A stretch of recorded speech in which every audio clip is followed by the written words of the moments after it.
My husband left me while I was pregnant with twins, so I didn't wait for karma and took revenge myself. When I told my husband I was pregnant, he froze. When he saw the ultrasound, he panicked. The following day, he was gone. No calls, no trace. But I wasn't about to let him disappear without a word. I needed answers and payback. That morning, I woke up to an unusual silence. Normally, my husband, Max, would already be moving around the apartment, taking a shower, making coffee, or muttering about the news. But that day, nothing. I opened my eyes, confused by the stillness, and reached for his side of the bed. It was cold. I sat up and looked around the room, my eyes scanning the familiar space. His suit, which was always carelessly draped over the chair, was missing. I quickly jumped out of bed, feeling a rising sense of panic, and hurried into the living room, empty. The kitchen was spotless, just as it always was when he made his early morning coffee. On the dining table, I noticed a single sheet of white paper. It was neatly placed there, as if it had been intentionally left behind. I picked it up with trembling hands and read the words, "I'm sorry, I'm not ready." I stared at the 5 words, unable to understand them fully. "What?" I whispered to myself, my voice filled with disbelief. A sinking feeling spread through me,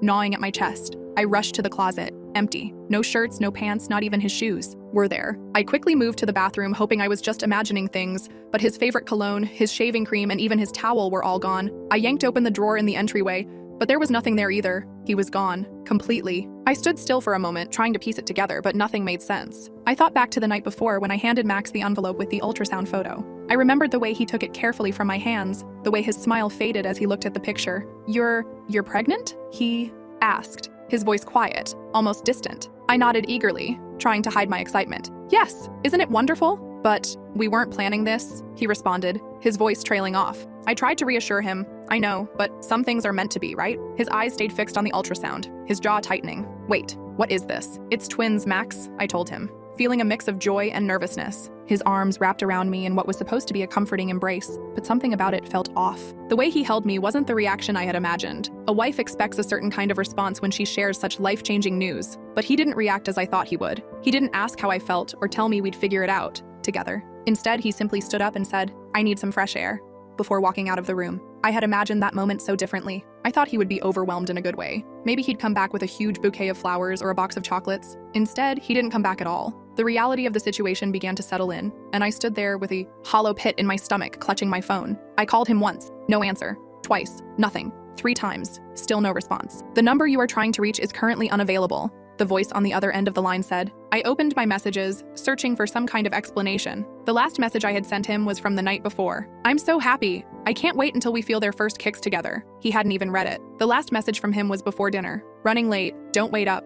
At the time, I hadn't thought much of it. Just another late meeting, another work obligation. But now, with everything that had happened, I saw the pattern clearly. The late nights, the unexplained absences, and his phone being switched off at night. I bit my lip, fighting back the tears that threatened to come. Was he really just scared of becoming a father? Or was there something else going on? I wiped my face and took a deep breath. He was terribly mistaken if he thought he could just disappear without any explanation. At first, I tried to convince myself that Max was just panicking, that he needed time to process everything. But as the days passed and he didn't come back, my patience began to wear thin. By the 4th day, I realized that I wasn't waiting anymore. I needed answers, and I wasn't going to sit around hoping for him to come to his senses. If Max wasn't coming back, I needed to know why. The confusion and the pain were eating at me, and I knew I couldn't just sit and wait for answers to appear, so I started cleaning. It wasn't just about tidying up the apartment, it was about doing something, anything, that would take my mind off the overwhelming feeling of emptiness. But more than that, I needed to find something, anything, that could explain why Max had disappeared without a trace. I began with the closet, sorting through the few things he had left behind. His clothes were scattered around, and I folded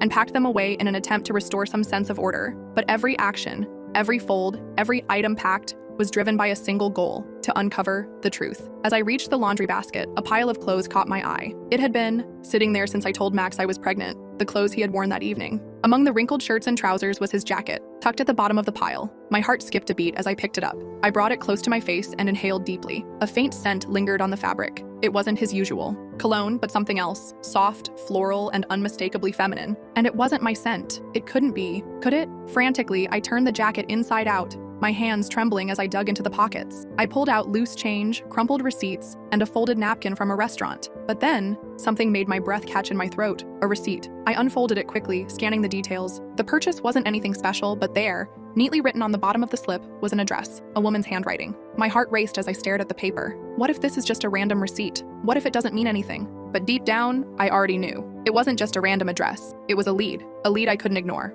That evening, I found myself standing outside a small, cozy house on the outskirts of town. My breath was shallow, my heart pounding in my chest. I had been watching the house for nearly 30 minutes, long enough to see her arrive. She was young, blonde, and at least 10 years younger than me. She had parked her old Jeep in the driveway, grabbed some grocery bags from the back, and disappeared inside. After a while, I could see light glowing from the windows. I watched as she moved around inside, preparing dinner. For herself? Or was she preparing it for Max? The thought gnawed at me. I couldn't wait any longer. I needed to know the truth. I stepped forward and knocked on the door. It opened almost instantly, and the woman blinked at me in confusion, clearly taken by surprise. "Hi," I said, my voice cold and steady. "Hi, do I know you?" she replied, still confused. I didn't hesitate. "You really don't?" I asked, my tone sharper than I intended. She hesitated for a moment before answering. "No, should I?" A few seconds passed before realization hit her. I could see it in her eyes, the shock, the confusion. She didn't know who I was. "I'm Max's wife," I said, my words hanging, heavy in the air, her face drained of color, and her hands instinctively gripped the doorframe. "Wife?" she stammered. "Max is coming soon, but you should come in," she added, her voice shaking as she stepped back to let me in. I stepped inside, my eyes scanning the modest interior. The house was simple, clean, and nothing fancy. A few grocery bags were scattered across the counter, and a half-prepared dinner sat on the stove. The smell of garlic and rosemary filled the air, making my stomach twist. She pulled the curtains shut and with shaky hands, poured me a glass of water. She quickly grabbed one for herself and drank it in a single gulp. She was more nervous than I was. "I'm Katie," she finally said, her voice small. "I've been dating Max for 6 months. I swear I didn't know he was married." A bitter laugh almost escaped me, but I held it back. I reached for my left hand and slowly removed my wedding ring. I placed it in the center of the table, the cold metal glinting under the light. "We've been married for 2 years, I said, my voice tight, "and we're having twins." Katie's face turned even paler, and she exhaled shakily. "Oh my God," she whispered, clearly stunned. She didn't know. She really didn't know. I watched as she rubbed her temples, clearly processing what I had just said. "How could he?" she murmured, almost to herself. At that moment, the distance between us seemed to disappear. We weren't just two women on opposite sides of a betrayal. We were two women standing on the same side of a war, both of us caught up in a situation we never asked for, but now found ourselves forced to face. Katie leaned forward, her eyes locked on mine. Her voice was steady but filled with curiosity. "What are we going to do with him?" Her question hung in the air, and for the first time since this whole situation began, I felt a flicker of something that resembled satisfaction. An idea, slow at first, began to take shape in my mind. A cruel yet somehow satisfying idea. I lifted my glass of water, taking a slow sip as I considered her question. My mind raced, piecing together the perfect plan. "I think it's time Max got a taste of his own medicine," I finally said, a small smirk forming on my lips. Katie's expression shifted, a mischievous glint in her eye. "I hope you like a little revenge with your dinner," she said. "Oh, I do," I replied, leaning back slightly in my chair. "But we're going to make it special." Katie leaned in even closer, intrigued. "Tell me more." And that was how it all started. From that moment, the plan took shape, and we carefully crafted the perfect way to expose Max for what he really was. The night of the party, the living room was filled with laughter and cheerful chatter. The air smelled sweet, not just from the vanilla cake, but from the thick tension that simmered beneath the surface. Pastel-colored balloons swayed gently from the ceiling, adding a touch of festive cheer, while a golden banner above the dessert table read, "Congratulations, Daddy-to-be." The words sparkled in the soft glow of the lights, creating the illusion of a heartfelt, loving celebration. But beneath that surface, everything was carefully planned, down to the smallest detail. I stood in the shadows, watching Katie as she gracefully accepted warm wishes and hugs from the guests. She was the picture of charm, her movements so calculated and smooth that not a single one betrayed the truth. She was putting on a performance, and everyone in the room, including Max, was the audience. Finally, Max entered the room, his eyes scanning the crowd as he took in the party. "Wow, a party?" He spread his arms slightly, trying to act surprised, but I could hear the nervousness in his voice. "Surprise?" Katie practically bounced toward him, throwing her arms around his neck in a way that seemed far too familiar. "I wanted to make this day unforgettable for you." Max's eyes shifted around the room, taking in the decorations, the faces, the laughter. He seemed to be searching for something, or someone. "Wait, are you saying you're pregnant?" "Oh, yes!" Katie beamed, her smile wide and bright. "And tonight, Daddy, this isn't even the biggest surprise." She playfully pinched his side before he could respond. Before Max had time to react, Katie's best friends, Megan and Sophie, appeared by his side, each holding a brightly wrapped gift. "We got you a gift!" Megan squealed, shoving the box into Max's hands. The guests clapped as Max hesitated, clearly unsure of what to expect. He began unwrapping the package, and his fingers trembled slightly as he pulled out a giant pack of newborn diapers. "Oh, wow," Max muttered, trying to keep his composure. "You're going to need these." Sophie winked at him, her tone playful. "And don't forget the wipes. Babies love spitting up all over freshly ironed shirts. And the sleepless nights. Oh, you'll love those. 10 wake-ups a night. Minimum," Megan added with a grin. But it's so precious when they scream at 3 a.m. and you have to rock them back to sleep. Sophie sighed dreamily, almost as if she were reminiscing about her own experiences. Max's face started to betray him. A bead of sweat appeared on his temple as he forced a smile, his anxiety evident to anyone paying attention.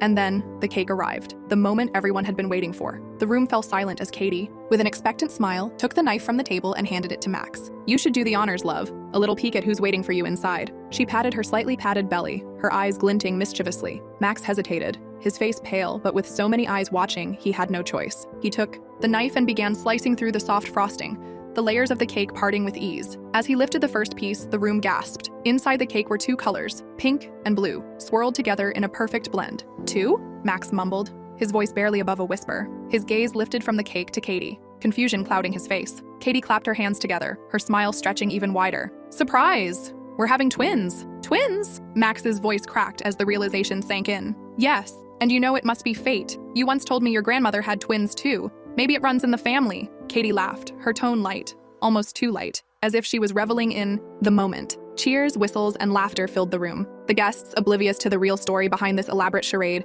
celebrated with enthusiasm. But Max was standing there, frozen, his eyes wide as he processed the overwhelming news. His worst nightmare was coming to life in front of him, and he had nowhere to run. In that moment, I could feel the satisfaction building inside me. This was just the beginning. Max was going to learn exactly what it felt like to be caught in a web of lies, just as he had left me tangled in mine. The game had only just started, and I was finally in control. The pressure in the room felt suffocating, a heavy weight that hung over us all. Max stood frozen, his mouth opening and closing, but no sound came out. His hands twitched nervously at his sides, his fingers brushing against his pants as though he were trying to ground himself, trying to steady his rapidly spiraling thoughts. This is so unexpected," he stammered, his voice barely audible. Megan, sensing his discomfort, couldn't resist. "But you always wanted kids, right?" she teased, her tone light and almost mocking. Sophie added, her voice dripping with irony, "A big, loving family?" Max's eyes darted around the room, searching for any means of escape. He was already calculating his way out, but there was no easy exit. And then,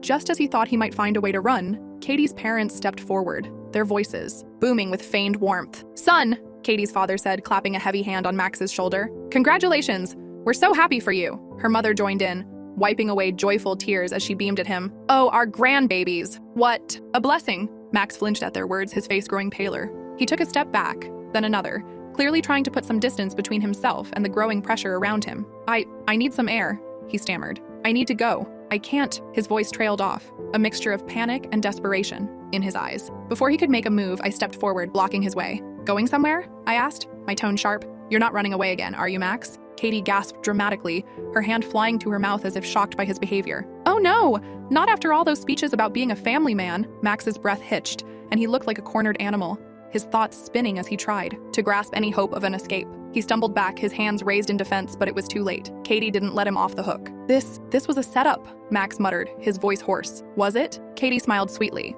her voice laced with a knowing edge. "Or did we just reveal the truth?" With a mischievous grin, Katie reached for the cake and scooped up a generous handful of frosting. Without warning, she slammed it right into his face. The room erupted into laughter, the sound a symphony of satisfaction. Megan, not one to be left out, followed suit, grabbing another handful of cake frosting and tossing it at Max. Sophie, ever the playful accomplice, did the same, a wide grin on her face as she joined in the chaos. "Oops, my hand slipped," she said sweetly, but her eyes sparkled with amusement. Max staggered back, his hands wiping futilely at the frosting now coating his face. You tricked me," he sputtered, his voice thick with disbelief and anger. "No, sweetheart," Katie purred, her voice low and almost seductive. "You tricked yourself." At that moment, Max turned to flee, his eyes fixed on the door. But before he could make it, Katie's father stepped in front of him, blocking his path. "Leaving so soon, son?" he boomed, his voice filled with mock sincerity. Max, trapped with no way out, stood there, unable to move. And I, watching the entire scene unfold, felt a deep sense of satisfaction. The look on his face, covered in cake and completely exposed, was exactly what he deserved. I adjusted my purse on my shoulder, preparing to leave the scene I had orchestrated so carefully. But before I stepped out the door, I paused for a moment, casting one last look at Max, who was now completely drenched in frosting and humiliation. "Oh, and Max?" I called over my shoulder, my voice dripping with finality. "Enjoy the attention. You deserve it." With that, I turned and walked out, leaving him to drown in the mess he had created for himself. The sweet taste of revenge lingered in my mind as I stepped into the cool night, knowing that this was the last time I would ever have to deal with his betrayal.